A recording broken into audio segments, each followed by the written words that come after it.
Bumblebee. I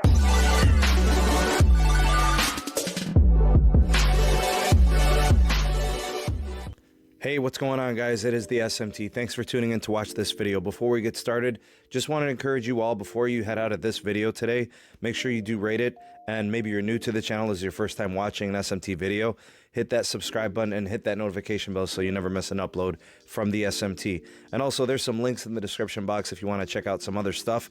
We've got the SMT podcast, we got the SMT Patreon page, we've got the Sneed Tech Twitter handle, all types of different ways to get involved with the communities. Check those links out at any time during this video. All right, so what we have for you guys today is kind of a three-part update. We're going to be talking about three things that are going on that I feel are a big deal, and I definitely want to present to you guys. I think they're important pieces here. So Verizon will be carrying the OnePlus 8, up-and-coming device from the OnePlus company. We're also going to be talking about Fios Internet and TV bundles, as well as some 5G news from Home 5G from Verizon. So let's start first with the OnePlus 8 announcement. So the OnePlus 8 will launch at Verizon Wireless. I'm not sure if it's going to be exclusive to Verizon, but they will definitely have it. We can expect that this device is supposed to be what the OnePlus 7T Pro 5G McLaren Edition was supposed to be. We thought that device was going to be an exclusive to Verizon. Turned out to be an exclusive with T-Mobile. So now we're seeing it here in this case with Verizon, the OnePlus 8. I don't know if it's going to be exclusive, but like I said, Verizon will have it, and that's great news. 5G enabled. It is going to be millimeter wave compatible. That's the 5G that Verizon has, and it will be dubbed ultra wideband 5G. So this is the high frequency stuff, really, really fast 5G. Has its limitations in range and propagation. Doesn't really get through barriers or walls or, building barriers and construction elements. So, keep that in mind. This is kind of contrary to most OnePlus devices when we think about them, being that they are of Asian origin. It's mostly like mid-band sub 6 gigahertz. So it'll be interesting to see, a millimeter wave device from OnePlus. Anyways, it is going to be LTE and 5G only device.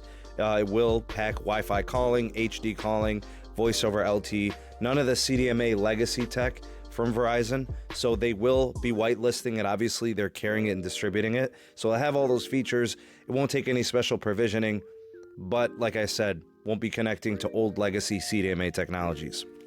Qualcomm Snapdragon 865 with 5G modem will be in tow. I'm sure it'll have ton of great specs. The display should be like maybe 90 hertz or 120 hertz. We'll see what they do. I'm sure it'll be a great device. I really do like OnePlus's. Very happy to see this. In terms of pricing, that's unknown. I personally, if you asked me to kind of throw some numbers out there, I think $899 is realistic. The OnePlus 7 Pro 5G that came out from Sprint, that one came in at like $840. So, we could expect something similar to that from Verizon. Maybe $899. I can't see it going more than $1,000. Like $999, that would be max. So I'd like to see it around $899. I think that would be great. In terms of launch date, we're probably expecting somewhere in Q2 of 2020. Maybe if it follows something like what we saw with Sprint with the OnePlus last year, that puts it like in May of 2020. We'll see. I'll update it at a later time for you guys. Second item, Verizon Fios. They are eliminating bundles. They're getting rid of that whole packaging concept of internet and TV. You can actually purchase specific elements of their service. So if you just want internet, you can buy that. If you just want TV, you can buy that. So they're not going to bundle you in any way if you don't want to be. And they're also getting rid of these different types of like the contracts. They're getting rid of that. They're getting rid of lock-in pricings on 1 year with the price increase after the year. And they're removing fees, those like surcharges and all those extra fees. So that's great. I don't know. We'll have to see what it looks like. A lot of people are doubtful about it. I guess we'll have to see what the bills look like once people start reporting back. You could do mix and match options. Like I said, you're not locked into anything. Just so you have an idea if this service is available to you, because it's very regional. Fios does do internet for 100 megabits per second, will cost you $40. 300 megs will be $60, and gigabit internet $80. That's really fast. That's awesome. The pricing actually is pretty competitive in my opinion. So that's that. In terms of TV, you got three options. Your Fios, which is $50, 125 channels, or 125 plus channels. More Fios, which is $70, 300 plus channels. And then the most Fios, $90, 420 plus channels. You can also buy YouTube TV through Fios services. Costs $50. That's like a streaming TV option. It's like 70 plus channels. I use it. I really like it. You can even do a test drive TV option from them if you want to see what it's like. 60 days, you can use any of the channel options you want. They actually will give you by default the 425 channel option, their best one. You can try it for 60 days for $50.